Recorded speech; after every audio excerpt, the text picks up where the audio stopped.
আমরা লেডি দাগি নামের একজন ব্যক্তিকে দেখতে পাই, যিনি আজ পর্যন্ত তার জীবনের সমস্ত কাজই অসফল হয়েছেন। কিন্তু আজকে তার ছেলের স্কুলের ক্যারিয়ার ডে উপলক্ষে সেখানে তার থাকার কথা ছিল, কিন্তু কোনো একটা কারণে সে ওখানে যেতে পারেনি। তাই লেরি তার প্রাক্তন স্ত্রী এরিকার বাড়ি গিয়ে হাজির হয়। আসলে তাদের মধ্যে বেশ কিছুদিন আগেই ডিভোর্স হয়ে গিয়েছে।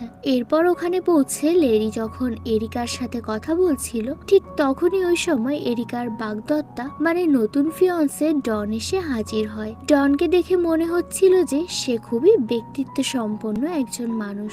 এরপর লেরি যখন তার ছেলে নিকোলাসের সঙ্গে কথা বলে, তখন জানতে পারে যে তার ছেলে তার মতো নয়, বরং ডনের মতো হতে চায়। আর এই কথা শুনে তো লেরি মনে মনে অনেক দুঃখ পায়, কারণ তার নিজের ছেলে অন্য একজনের মতো হতে চায়। এটা শুনলে তো যে কোনো বাবারই খারাপ লাগবে, আর তাও আবার সে নাকি তার প্রাক্তন স্ত্রীর নতুন ফিয়ান্সে। লেরি আসলে তার ব্যক্তিগত জীবনের পাশাপাশি প্রফেশনাল লাইফেও তেমন কিছু করতে পারেনি, তাই এখন সে যে কোনো মূল্যে একটা কাজের খোঁজ করছিল।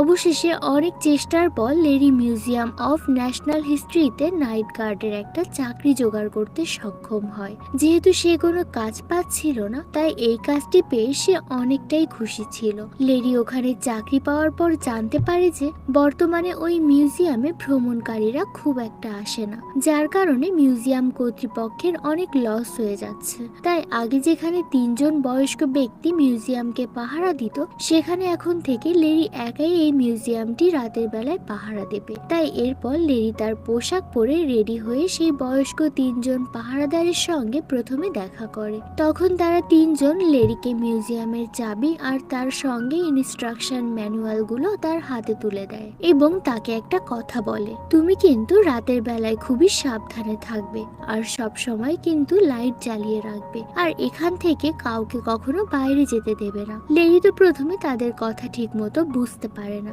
কিন্তু ওই 3জন বয়স্ক পাহারাদার এই কথা বলে সেখান থেকে চলে যায়। আর আজকে লেরির কাজের প্রথম দিন, তাই সে প্রথমে সবকিছু ভালো করে বন্ধ করে দিয়ে এরপর রিসিপশন টেবিলে এসে বাচ্চাদের মতো ফোনের সঙ্গে খেলা করতে থাকে। কিন্তু ঠিক ওই সময় হঠাৎ করে সে একটা আওয়াজ শুনতে পায় আর উঠে গিয়ে দেখতে যায় যে আওয়াজটা কোত্থেকে আসছে। কিন্তু একটা জায়গায় দাঁড়িয়ে সে অনেক অবাক হয়ে যায়, কারণ সেখানে যে ডাইনোসরের কঙ্কালটি ছিল সেটা আর ওখানে নেই। লেরি তো প্রচন্ড ভয় পেয়ে যায়, তাই সে ওখানে সব জায়গায় ডাইনোসরের কঙ্কালটি খুঁজতে থাকে। কিন্তু কিছুক্ষণ খোঁজাখুঁজি করার পর সে ডাইনোসরের কঙ্কালটিকে তার সামনে দাঁড়িয়ে থাকতে দেখে। আর যখন ওই ডাইনোসরের কঙ্কালটি লেরিকে দেখতে পায়, সে তখন লেরি